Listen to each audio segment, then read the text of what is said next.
Hi everybody, Raza Von Werder, aka Kelly Everts, talking about my private personal life. Right now I'm on the subject of my evil brother Jimmy. He was the sergeant, the hitman of my mommy dearest. He was one of her hitmen. She was the godmother and he was one of the marshals or one of the enforcers or whatever you call them, you know, the evil lieutenants or whatever they call themselves.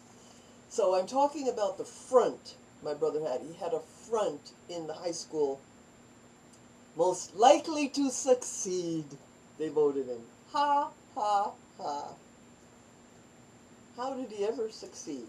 He started a business, landscaping business. I remember I visited them and went to the house where he was. At the time, he tried to make a landscaping business succeed, and it failed totally. He shut it down. He couldn't make it work. He tried to be a salesman. He tried to sell Kirby vacuum cleaners. He never sold one vacuum cleaner, not even to a family that had an asthmatic child that really needed a good vacuum cleaner. He couldn't convince anyone to buy those great Kirby vacuum cleaners. Today, they cost probably a couple $1,000s. I think only industrial places buy them. The way that he succeeded, if you can call it success, well, I guess it is success, and this is the only way he made it. My mother by then had climbed up the ladder of jobs. She had a succession of jobs starting with the Salvation Army officers' private residence, where she became their chef. And from there she got good jobs with like Stofers and with high schools. She was the cafeteria chief. And then her last job was in Pleasantville. She was in charge of the Reader's Digest guest house, and she lived there in a beautiful apartment on top of the garage. And she ran the guest house, which had very few guests. I mean, I've been there a couple times, and there were never any guests. There were just VIPs that occasionally came there.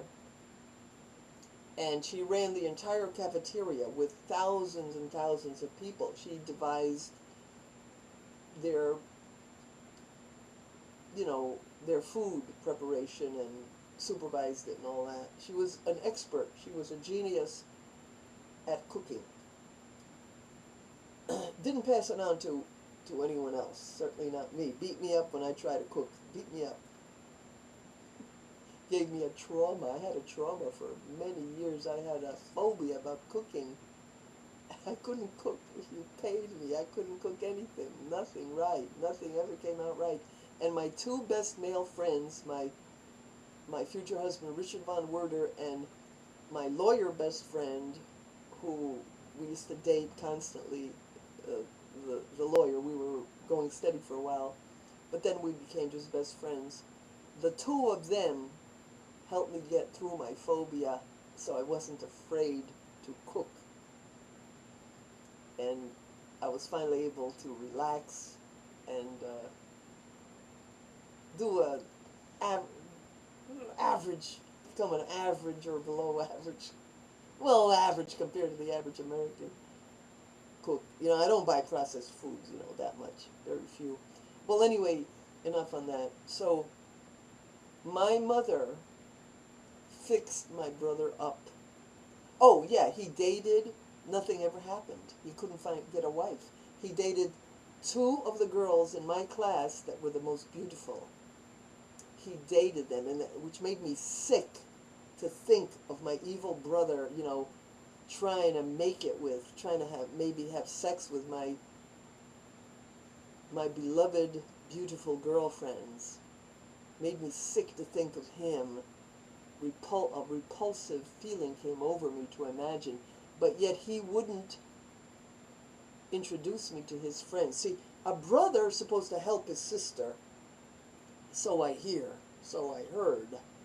Just like a mother's supposed to help supposed to love her daughter, isn't she? Isn't a mother supposed to love her daughter? But my mother didn't love me. Brother's supposed to help, family's supposed to help a girl get a suitable boyfriend or husband. But they worked against me. They did the opposite. The opposite. So, my mother found him a wife. She was one of the employees. I think she was her secretary, the lady. And she fixed her up with my evil brother, and they got married, and they had children. And that's not all my mother did for him. My mother then got a loan from a lady who was also working there at the Reader's Digest. Got a $10,000 loan, personal loan from this lady to buy my brother a house and a business. The house and the business are connected. She bought that for my evil brother. You would think he would live happily ever after, the business would thrive. No, over a number of years he ran the business. It got worse and worse and worse. He didn't know how to run a business properly. And when he died, he left his family with nothing but debt.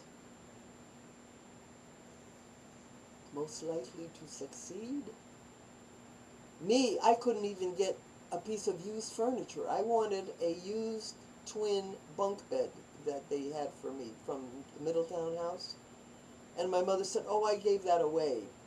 And I went in this one room, the storage room, and there it was in the storage room.